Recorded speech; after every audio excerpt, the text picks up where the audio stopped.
რა არის პოლიტიკური გამოწვევა ჩვენი პერიოდის, როდესაც ჩვენ ხედავ რომ ნაცვლად იმისა რომ ადგილობრივი მმართველობის არჩევნებზე ხიდების, გზების, მეტროების მშენებლობის ნაცვლად უცბად გიწევს ლაპარაკი იმაზე, კალაძის დაცვამ რო თუ რაც ქვია თანამშრომელმა თუ აქტივისტმა ცემა მემარცხენე ლიბერალი აქტივისტი, რომელიც რა ვიცი მისი აქვია ოფისის წინ მიდიოდა და რაღაცას იძახდა.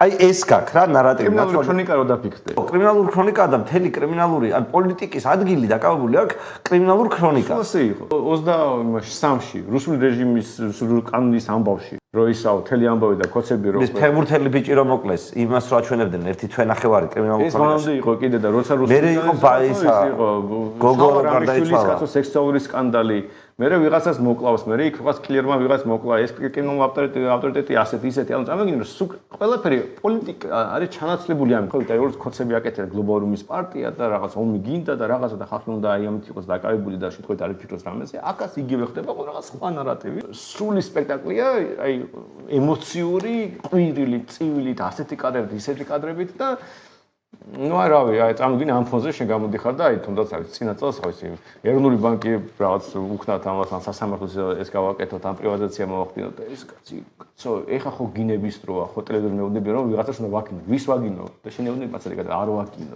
ჩვენ იდეაში ხო მაგას ვამბობთ რომ ამ არჩევნებზე მოდი ეგ დავთვალოთ აი ეს ვის არ უნდა კი ბატონო ანუ ვინ არის ის ვისაც ეს არ უნდა არც ხოცების ცემა ახლა იქით არც ამ მეორე ხალხის ცემა და არც ვინმეს დაჭერა. Წარმოიდგინე რომ ჩვენ აი გამოსვლები იყო ეს არ უნდა შევარჩინოთ, რაღაც უნდა უპასუხოთ და რაღაც. აი წარმოიდგინე რომ აი ეს კრიტერიუმი რომ გამოიყენო, რომ ნებისმიერ ძალადობაზე შენ არ უნდა შეარჩინო.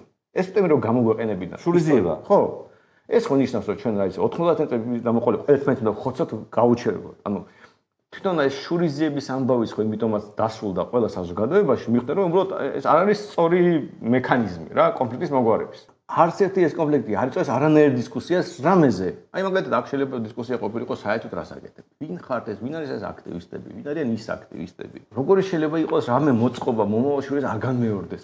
როგორ უნდა ისჯებოდეს თუნდაც ეს. არა, ნუ როგორ უნდა მივახციოთ იმას, რომ დაპირისპირებაში პოლიტიკოსები ფულს არ იხდიდნენ. ანუ სიამოვნებაში ხო ქოცები ფულს იხდიან, რომ ერთმა გაბატონებულმა გაბლატავებულმა ჯგუფმა პოლიციის ერთი ადგილით ცემოს მეორე არა გაბლატავებული, მაგრამ გაბლატავებაზე მზადყოფი გუნდი.